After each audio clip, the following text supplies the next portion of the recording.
In my previous video, I explained the importance of Oswald Spengler and how many modern scholars, unfortunately, underestimate Spengler, usually by misreading Spengler and thinking that he is the same as a modern historian or a modern scientist.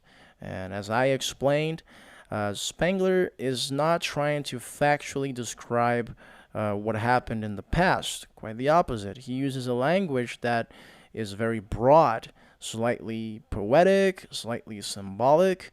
Spengler is not your average modern political scientist or your average historian, and he's not to be taken strictly in terms of the literal words that he is using. Quite the opposite. He has a poetic tendency that should be taken into account when you're reading his works. That aside, if that's understood, we can now go to the analysis of some of his most brilliant works, which is Men and Techniques, a contribution to a philosophy of life. So, right from the beginning, what you should try to understand is that what Spengler is trying to do with this book is to put forward a small number of questions which are interconnected and therefore suited to give us a provisional glimpse into the great secret of man's destiny. That's his own words. I'm just quoting him right now. And right from the beginning, he tries to explain the origin of this question of techniques and the relation that it has with culture. It begins in the 19th century, according to Spengler. And before that, in the 18th century, it was quite the opposite, because for him, the 18th century was the age of Robinson, Rousseau, and usually the idea of the primordial man as a peaceful, virtuous creature that we were, who would only later be corrupted by culture. The technical side of this man of the 18th century was completely overlooked. And Spengler describes this disregard for techniques and its relation to culture in terms of a very interesting dichotomy between two opposite sides.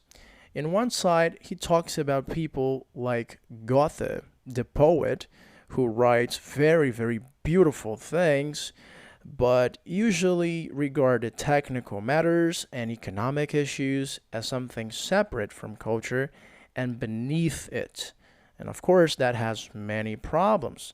Let's say you were a girl that was the girlfriend of Goethe or someone like him, because Goethe was a strong idealist and somehow ended up disregarding reality itself.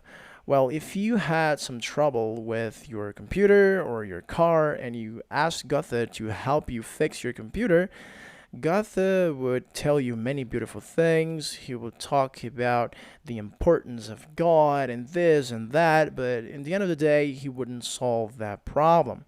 So, of course, it's not really good when you are unable to interpret reality and solve problems that exist on it, right? But of course, as I said, it's a dichotomy. It's not just people that disregard techniques in the side of poets, but also of those that are the complete opposite of Goethe, those that are materialists, right? Those that look at art as something to be pursued quantitatively in terms of numbers, such as those that he talks about judging a historical epoch, a time, based on the number of paintings and the number of books that an author or a year produced. And of course, that is very, it's not really deep. It's a very shallow interpretation of what's happening. And at this point, we can make a very interesting connection between Spengler and another thinker of his time, who is René Guénon. Guénon was a traditionalist philosopher who was a big critic both of modernity and democracy. And for Guénon, we have a very serious problem of focusing on quantity rather than on quality. And that's the source of many modern problems. For example, in terms of democracy, we see the amount of votes rather than the actual qualities of a politician when we give him the power to lead a nation. And why is that a problem? Well, isn't it obvious? Well, you're not looking at the actual qualities of his essence, of his spirit, of his virtues. You are actually just translating the amount of votes, popularity, as if that was the most important thing, and a translation of dignity, character, strength, and so forth. Is that clear? Not just that, but even when you take a look at the numbers themselves, quantity is the shallowest depth of numbers. For people like Pythagoras, numbers were much more than just quantity. You take number one, for example, you have the concepts of unity.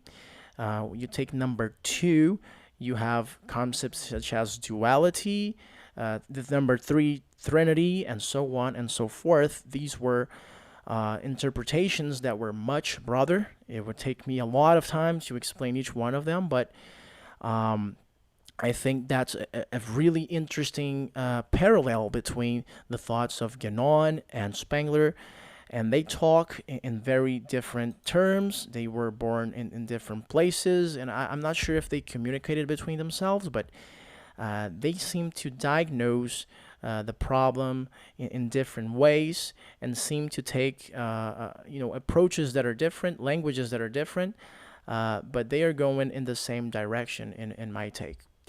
And continuing the discussion, for Spengler, not just the focus on quantity, on art is a problem, but also the idea of utility and utility only.